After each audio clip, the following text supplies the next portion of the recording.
Good morning, dear students. In this video, we are going to see the convolution sum,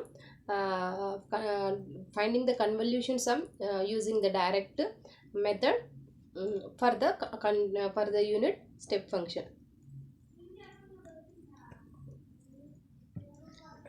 Evolution from direct convolution. So, how to find the convolution sum in a direct method? So, while the small length, very finite duration sequences can be convolved by any of the above three methods. So we can use that when the sequence to be convolved for an infinite length, the convolution is easily performed by the direct use of the convolution. That is the convolution operation. So for example, we can see it is a finite length. So how to find the convolution indirectly?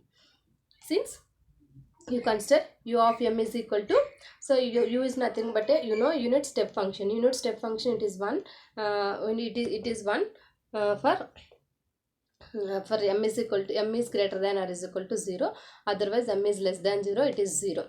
So u of n minus n, u of n minus m is nothing but it is 0 from n minus m. So the same thing, instead of m, here we have n minus m. So n minus m is greater than or is equal to 0, u of n minus m is 1. U n minus m is less than 0, that value is 0. The same thing, now you can see here u of n minus m. So minus m, if you take this side, n you can take it that side. So minus m less than n, minus m less than greater than or is equal to n. Now m is, you can write it as a m is 0 for m is less than will go. So if you want to change the sign, less than will be greater than will be. So m is less than, m is greater than n, m is less than or is equal to n, we will get 1. So in this expression, u of n minus m is existing 1 for m is greater than, less than or is equal to n. Now we'll consider one example. A system has input response h of n. That expression is nothing but a exponential of 0.5 n into u of n. Obtain the unit step response. We are going to find the unit step response. Now convolution sum e power minus 0.8 e power minus 0.8 m. E power minus 0.8 m is our h of n. Exponential of e power 0.8 m, u of m, that is h of n, and obtain the, we are going to find the unit step response. Now I am going to find y of n is equal to the formula, summation m is equal to minus infinity to plus infinity h of m into x of m. So summation m is equal to minus infinity to plus infinity exponential of, so here h of m is nothing but instead of n we need to consider as a h. So exponential of minus 0.8 m into u of m into u of n minus m. The remaining one is u of n minus m. U of n minus m. So that is next input signal is nothing but a unit step response. So only that we are considering as a u of m, and then u of n minus m. That x of m input is nothing but u of x of m minus n minus m is nothing but u of n minus m. This is now summation m is equal to because u of m is existing only 0 to infinity, so summation will change to summation m is equal to 0 to infinity e power minus 0.8 m into u of n minus m. So summation n, so in order to u of n minus m, just now we wrote it, u of n minus 1 is existing, m is less than or is equal to n, this value is 1. So that signal that limits will be changed to summation m is equal to m value to the existing. See, m value it is existing, m is less than or is equal to n. So m value it is existing 0 to n.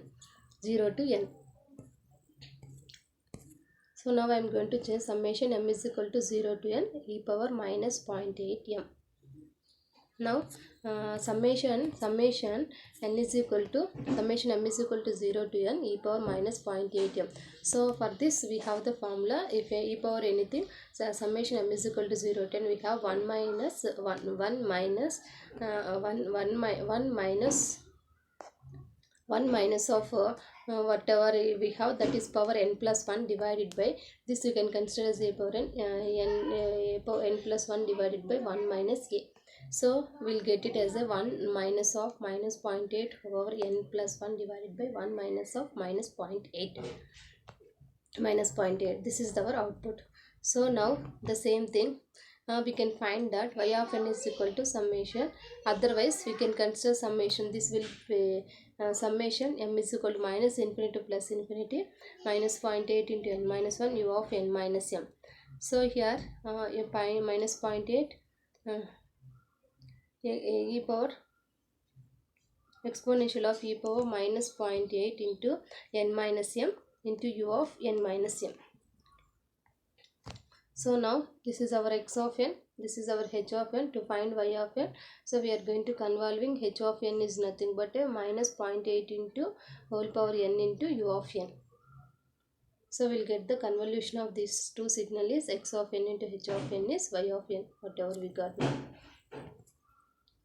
So now x of n into h of n e power minus 0.8 into n into u of n. So here this will existing only from n is equal to 0 to infinity. So if you convolve these two signals, we'll get that y of n. So multiplication of these two signals to get our y of n. Now same thing, x of n into h of n. Here x of n is x of n, this one unit step function, and this is the impulse response is u of n. So to get y of n, x of n into h of n. So x of n into h of n, will get it as a exponentially, it is increasing. Now this is our x of n, this is our h of n. So convolving of this one using the graphical method, if you do means, we'll get that our y of n. Same thing we can do for the remaining problems also. So this is also similar way you can do. This is nothing but a impulse response of h of n, and then to convolving the two signals, will get our y of n. Same thing you can do for this is our x of n, this is our h of n. To convolving x of n into h of n, will get it as a y of n. I hope you understood. Thank you all.